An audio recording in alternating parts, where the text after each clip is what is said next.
Just now place short order in Wipro at 589.25. Stop loss is placed at 590.05. Little aggressive trade. This is uptrending stock and I am taking a short trade. But looking at price action, I think sellers will get activated in this stock now. Little late in placing my order. Otherwise it would have got executed here.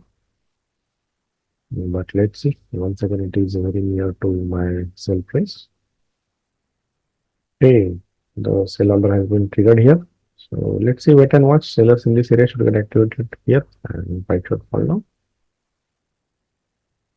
Okay, after picking my order, the sellers are getting activated here and I should make its new day low, making this low.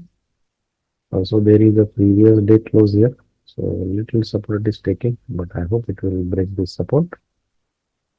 It is my second trade after first stop loss. Target will be short 1:4 only. First trade was in Bajaj Finserv. Looking at this two green to red, I shorted in this candle, but in the same candle, the stop loss got hit. So, no worries. So, let's hope best from this trade now. Looks like very good breakdown with volume. So I think sellers have arrived. And it will hit my target soon.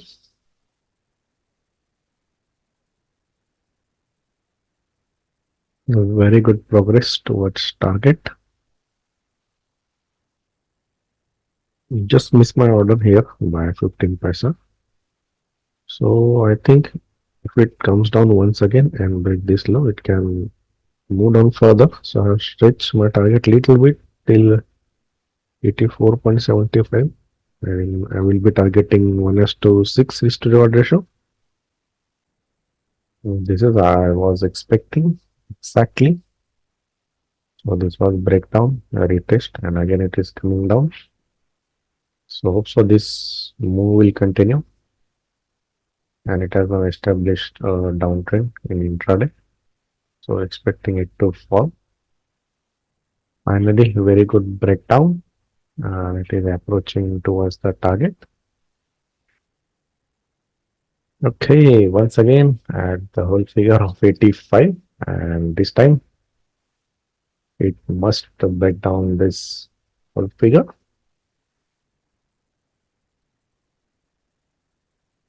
Okay, finally it has broken this figure and took my target order. So this was second trade 1:6 risk to reward ratio after first stop loss.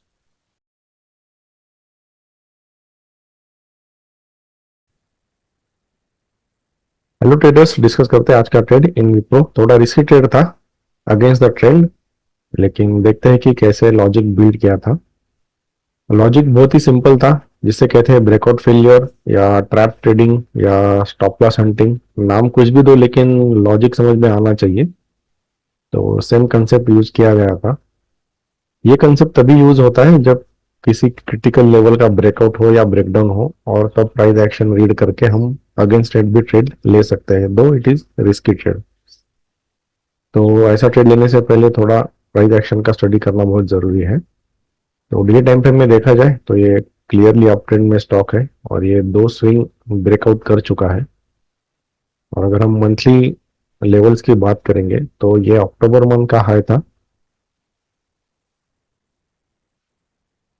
November month में पहले इसने resistance लेने की कोशिश की है, यहाँ पे एग्जैक्टली सेम पॉइंट पे रेजिस्टेंस लेके नीचे आ रहा था, लेकिन परसों यहाँ पे ब्रेकआउट हुआ है। अच्छा ब्रेकआउट हुआ है, ऊपर क्लोजिंग भी दिया है with increasing volume and delivery volume भी है। अगर हम देखेंगे यहाँ पे तो लगभग more than double delivery volume quantity से ब्रेकआउट हुआ है। अब जब ऐसा हम सोचते हैं कि डिलीवरी वॉल्यूम जब इंक्रीज होता है तो पोजीशन बिल्ड होता है, मतलब यहाँ पे हो सकता है बायर हो या सेलर हो। ये कब पता चलेगा? जब इस कैंडल के ऊपर ट्रेड करना चालू करेगा या नीचे ट्रेड करना चालू करेगा। ये हमने आज तक देखा है। अब ऐसा भी सोच सकते हैं कि इस कैंडल में अगर इतना डिले वॉल्यूम आता है, अगर नेक्स्ट कैंडल बुलिश कैंडल बनता है, इसके ऊपर क्लोजिंग भी दे देता है, लेकिन अगर हम डिलीड वॉल्यूम देखेंगे तो ये लगभग आधा हुआ है compare to this delivered volume breakout day. ये नवंबर मंथ का हाईएस्ट डिलीड वॉल्यूम डे है विप्रो का। तो ये भी सिग्निफिकेंट है, लेकिन ये सिग्निफिकेंट एक्शन के बाद, प्राइस एक्शन दिखने के बाद भी कल डिलीड वॉल्यूम कम हुआ है। मतलब जो इंटरेस्ट यहाँ पे बिल्ड हुआ था लोगों का बाय करने के लिए, वो कहीं ना कहीं यहाँ पे फेड आउट हुआ है, कम हुआ है, इंटरेस्ट कम दिखा है। दो ये कैंडल 100% बुलिश है, लगभग इसी पॉइंट पे सपोर्ट लेके ऊपर गया है, मतलब ये हो सकता है पॉसिबिलिटी कि यहाँ पे जो बाइंग हुआ है इस कैंडल में वो शायद ट्रैप होने वाले हैं, और ये ब्रेकआउट शायद फेल भी हो सकता है, पॉसिबिलिटी है। तो इस पॉसिबिलिटी के साथ भी हम ट्रेड कर सकते हैं। वरना एक सिंपल है कि इस कैंडल ने ब्रेकआउट किया है कोई सिग्निफिकेंट लेवल को, जो फंडामेंटल लेवल है, तो इस कैंडल को ध्यान में रखते हुए इसी कैंडल का इंपॉर्टेंट लेवल से भी हम बाय कर सकते हैं। दोनों हाइपोथेसिस सही है, बाय भी सही है इस कैंडल के इंपॉर्टेंट लेवल से या फिर ट्रैप ट्रेडिंग मेथड से। अगर हमें दिखता है इंट्राडे में कुछ यहाँ पे कि सेलर का एक्टिविटी हो रहा है जो बाइंग के अगेंस्ट है हाइपो के, तो हम सेल ट्रेड एग्रेसिव कर सकते हैं, वरना buying is a safe trade. हम थोड़ा एनालिसिस करते हैं इस दिन का, क्योंकि इंपॉर्टेंट डे है 25। तो इस दिन पहले लो बना, फिर हाई बना, और इंपॉर्टेंट कैंडल ये है। अब with respect to this level, मतलब यहाँ पे अगर पोजीशन बना है और प्राइस इसके ऊपर है, तो हाइपोथेसिस 100% बाय एकदम करेक्ट है, उसमें कोई डाउट नहीं है। अगर प्राइस थोड़ा सा गैप डाउन खुलता, इस लेवल पे आता, तो शायद मैं यहाँ पे बाय भी कर लेता, या यहाँ से भी बाय ट्रेड बन सकता था, कोई प्रॉब्लम नहीं है, 100% करेक्ट ट्रेड है। लेकिन क्योंकि इस दिन का डिलीड वॉल्यूम कम है, तो थोड़ा डाउट भी हो सकता है। अब जब फेल होता है कोई लेवल ऊपर का, या ऊपर से सेलर का एक्टिविटी होता है, तो कहां तक आ सकता है? तो first target is this level, second target might be this level. तो मेरा अगर दोनों टारगेट देखोगे, तो पहला टारगेट मैंने यहाँ पे लगाया था, फिर एक टारगेट मैंने यहाँ पे रखा था लगभग।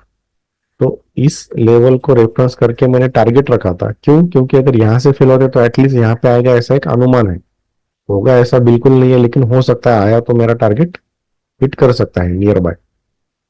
अब मैंने क्या देखा इसमें, शॉर्ट करने से पहले इसमें एक सिग्निफिकेंट चीज हुई है कि पहले कैंडल में बहुत सारा वॉल्यूम आया है। बहुत सारा मतलब क्या है? ये जो 5 मिनट का फर्स्ट कैंडल का वॉल्यूम है, जो ब्रेकआउट वॉल्यूम है, प्रीवियस डे के कोई भी कैंडल से ये हाईएस्ट वॉल्यूम है। मतलब यहाँ पे भीड़ लगी है किसकी? बायर्स की। अब इस कैंडल का लो ये है, और इस कैंडल का हाई ये है। ये लगभग 1% का मूव है, ये लगभग 1% का मूव है। अगर हम ये सोचेंगे कि हमारा हाइपोथेसिस बाय है, मान लिया, तो जो प्रीवियस डे हाई है ये, यहां तक प्राइस आके ऊपर जाना चाहिए विदाउट मेकिंग एनी रेजिस्टेंस। लेकिन इसने पहली कैंडल में जो हाई था, ऊपर जाने की कोशिश की बायर्स ने, लेकिन नीचे आ गई प्राइस, मतलब यहाँ पे एक रेजिस्टेंस बना है। ठीक है, लेकिन ये इसका मतलब बिल्कुल नहीं कि सेल्स का एंट्री हो चुका है, बिल्कुल नहीं।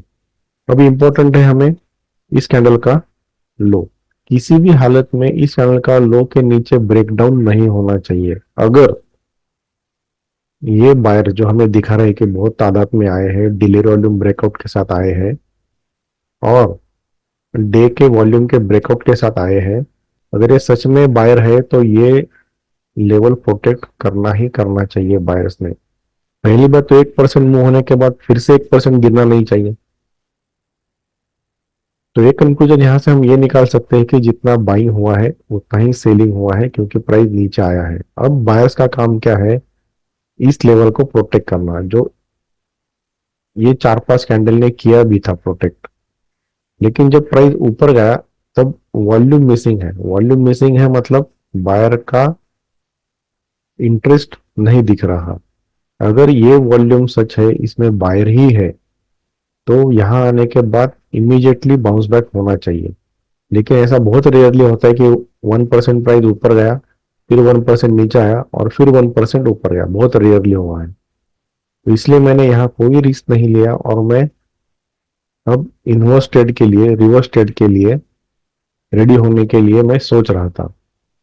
अब जब मंथली हाई के ऊपर चल रहा है प्राइस, डेली वॉल्यूम ब्रेकआउट आ चुका है, हाईएस्ट वॉल्यूम के साथ बायर आ चुके हैं, तो जो नॉर्मल ट्रेडर्स है वो यहाँ पे बाइंग का ही सोचेंगे, दूसरा कोई ट्रेड नहीं सोचेंगे। अगर वो बाय है या उन्होंने बाय किया है तो इनके सबके स्टॉप लॉस इसके नीचे होने चाहिए, या ये ट्रेंडिंग जोन है उसके नीचे होने चाहिए। ये ट्रेंडिंग जोन है, बुलिश ट्रेंडिंग है, तो इसके नीचे भी हो सकता है स्टॉप लॉस। कहने का मतलब ये है, अगर यहाँ पे बाइंग करते हो और प्राइस नीचे जाता है तो स्टॉप लॉस हिट होगा। यही है स्टॉप लॉस हंटिंग या ट्रैप ट्रेडिंग। अब हम ये कह सकते हैं कि अगर ये बाय ट्रैप हुए तो इनका स्टॉप लॉस हिट होंगे और प्राइस नीचे जाएगा। तो यही सोच के मैंने, जब ये कैंडल ब्रेकडाउन हुआ और फिर एक सपोर्ट बनाया यहाँ पे एक सपोर्ट बनाया और फिर यहाँ पे और एक रेजिस्टेंस बनाया है इमीडिएटली। अगर ये सपोर्ट भी चल जाता ना तो प्राइस यहाँ से ऊपर चला जाता, लेकिन ऐसा नहीं हुआ, ये इमीडिएटली रेजिस्टेंस बनाया है। इसका मतलब है यहाँ पे सेलर्स अब एक्टिवेट हो चुके हैं या इन बायर्स के स्टॉप लॉस हिट होना चालू हुए हैं।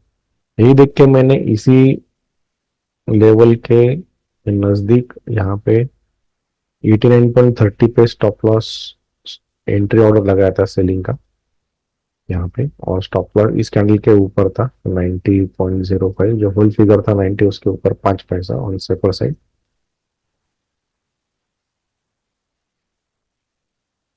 टारगेट पहले यहाँ पे रखा था 1:4, लेकिन वो यहाँ से बाउंस बैक हुआ, फिर मैंने थोड़ा स्ट्रेच किया 1:6 तक लेके गया मैं टारगेट 84.75, जो यहाँ पे मेरा टारगेट हिट हुआ।